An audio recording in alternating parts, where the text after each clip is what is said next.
some point or another, odds are you've been told that quitting something means that you just didn't try hard enough, or you're lazy. So many people tend to stick to these cliche values and they instill this in their children, and then everybody's stuck thinking that quitting somehow makes you a worse person than if you don't quit something. But what they don't tell you is that quitting can actually be such a positive experience if you do it for the right reasons in the right scenario. So instead of calling it quitting, why don't we think of it more as removing toxic energy from your life, removing something negative from your life that will therefore make you happy as a result. You are allowed to remove toxic and negative energy from your life. You are allowed to want positivity in your life, and in most cases, it's not until removing these things that many people can learn to love themselves. So really, don't think of quitting as a negative situation. Think of it as something that is going to increase your life happiness and make you a better person. A lot of the time, people think of quitting for months and years before they actually do it, whether it be a job or a sport or even something like a friendship. But there's a very precise feeling and a very precise circumstance that will happen that will just push you over the edge and make you go, oh my god, of course I have to quit, of course, it has never been so clear. And then you quit and then everything gets better. I'm making this because I've quit 2 major things in my life in the past year. The first thing I quit was in June of 2015, and that is volleyball. I played volleyball from the age 11 to 16, and when I turned 17 I was like, you know, I've been thinking of quitting for a while and it really makes me unhappy. I don't enjoy the people, I don't enjoy the sport, I don't enjoy the coaches, and it's a lot of money. But for some reason, I was still sticking to it. I was doing it for my parents, and I was doing it because I wanted to stay in shape, and I was doing it for all of the wrong reasons, because none of the reasons I was still playing were for me. So after months and months of thinking about it, I quit club volleyball, which is the year-round volleyball, and then after that, I quit high school volleyball. I thought that somehow it would like decrease the happiness of my senior year of high school if I wasn't playing a sport, but in the end, it was such a better experience for me. Every day, girls who were still on the team would come up to me and be like, Jamie, you are so lucky you quit, and I was just like, I did what was right for me, and if you are unhappy and you are this sad doing it, you should quit too. Another thing I quit as recently as yesterday was my job. I've been working there for almost 2 years, and for a number of reasons I quit, and ultimately the things that were holding me down to the job were not things that I was going to stick to long term. So I made the decision for me that was best at the moment, and I quit, and it was amazing. As soon as I did, I felt like a weight had been lifted off of my shoulders, a weight that I had not known had been there, but had been there for almost 2 years,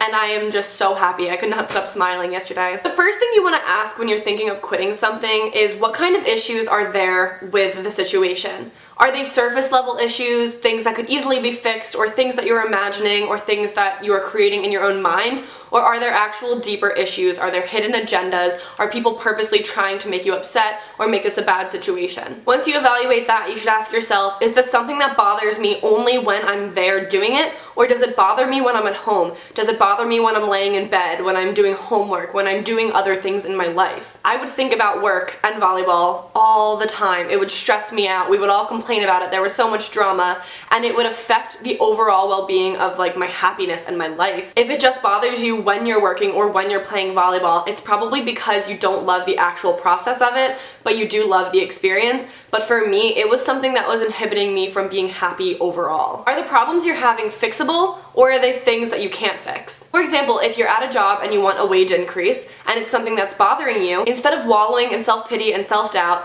go to your manager or your boss or your superior and ask them for a raise. If they turn you down without sufficient evidence as to why, or they seem like they're lying to you or being shady, that's a problem. If you go and you ask for a raise and that's something that's been bothering you and they give it to you, look at that, you just solved your problem. If you're having issues with the way that your manager is treating you or the way your coach is treating you, go and speak to them. You can even write something like a letter. You can just say hey in a very mature way and just say, hey, you know, I'm having these problems and I feel like it would make me happier in this position if we were able to discuss this and maybe work on a better solution.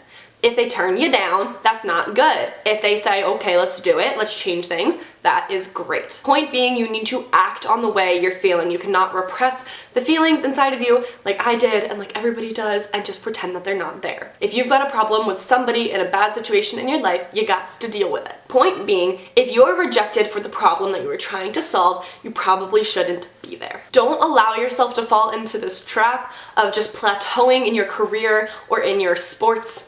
life, or whatever it is that you're thinking about right now, don't let yourself get comfortable with being annoyed. This is a bad place to be, because all of a sudden being annoyed becomes the norm, and the entirety of your life will begin to center around the fact that you expect to be annoyed, you expect to be sad, you expect to be frustrated with every situation, and that inhibits you from being happy all the time. I was terrified to quit volleyball, and I look back at it as like such a great decision. I was terrified to quit my job, and I'm already so happy. It's not gonna be easy, you've just gotta do it. And you can do things that'll make this better for you while you're still at the job or in the sport. If you're playing a sport and you want to quit, but you're worried about what you'll do with all your free time once you quit, why don't you start running, or start working out at a gym, or start making YouTube videos, or start doing something in your free time. Maybe you want to dedicate more time to reading books. If you're working at a job and you're worried about not making as much money when you quit the job, start putting something in place before you quit the job.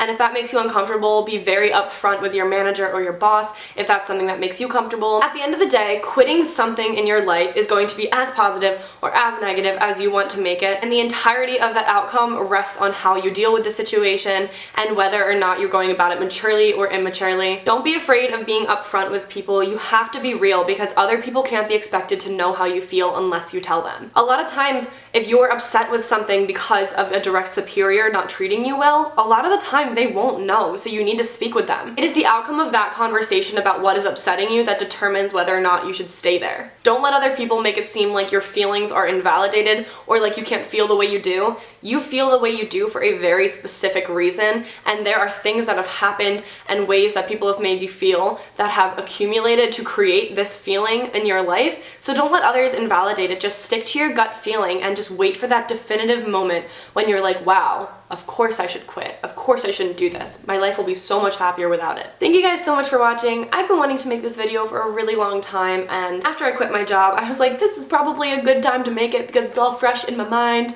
and there are no negative feelings toward that job that I had. I did it in a very mature way, and I am just very happy to be moving forward and on with my life, and everything will be great and wonderful. That's the whole point I'm trying to make, is that quitting something can really be such a positive experience if you go about it the right way. It's not worth sacrificing your happiness in the long run for something that seems so important in the moment, but in the end will just be, you know, another story to tell. I mean, how can you expect to ever move forward in your life if you don't leave the things that drag you down behind? Just a thought to leave you with.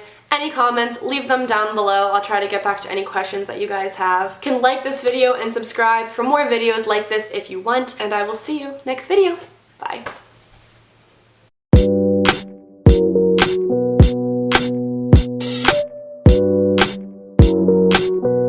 I'm a firm believer that you should live a life so genuine and so truthful and so honest to who you are that there should never be something to apologize for.